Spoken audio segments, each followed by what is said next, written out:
Hi hello ನಮಸ್ತೆ ಜನತೆ, ನಾನು ನಿಮ್ಮ ಪ್ರೀತಿಯ ಸರ್ವಾತ. ವೆಲ್ಕಮ್ ಟು 99.9 ಬೇಗ FM. ಇವತ್ತಿನ ಟಾಪಿಕ್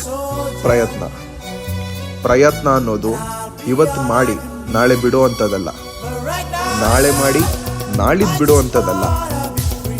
ಪ್ರತಿದಿನ ನಾವು ಅಂದ್ಕೊಂಡಿರೋದು ಆಗಬೇಕು ಅಂತ ಪ್ರಯತ್ನ ಮಾಡ್ತೀವಲ್ಲ, ಅದೇ ಪ್ರಯತ್ನ. ಅಂತ ಒಂದು ಪ್ರಯತ್ನನ ದಿನ ನಾವು ಮಾಡ್ತಾ ಬಂದರೆ ಒಂದಿನ ಅಲ್ಲ ಒಂದಿನ ಆ ಪ್ರಯತ್ನಕ್ಕೆ ಫಲ ಅನ್ನೋದು ಸಿಗುತ್ತೆ. ಸೊ ಇವತ್ತು ಸ್ಟಾರ್ಟ್ ಮಾಡಿರೋದನ್ನ ನಾಳೆನೂ ಟ್ರೈ ಮಾಡಿ, ನಾಳಿದ್ದು ಟ್ರೈ ಮಾಡಿ, ಎಷ್ಟು ದಿನ ಆಗುತ್ತೋ ಅಷ್ಟು ದಿನ ಟ್ರೈ ಮಾಡಿ. ಒಂದಲ್ಲ ಒಂದು ದಿನ ಆ ಪ್ರಯತ್ನಕ್ಕೆ ಫಲ ಸಿಗುತ್ತೆ. ಆ ಒಂದು ಪ್ರಯತ್ನಕ್ಕೆ ಈಗಿನ 99.9 ನಿಮಗೆ ಒಂದು ಸಾಂಗ್ ಡೆಡಿಕೇಟ್ ಮಾಡ್ತಾ ಇದ್ದೀನಿ.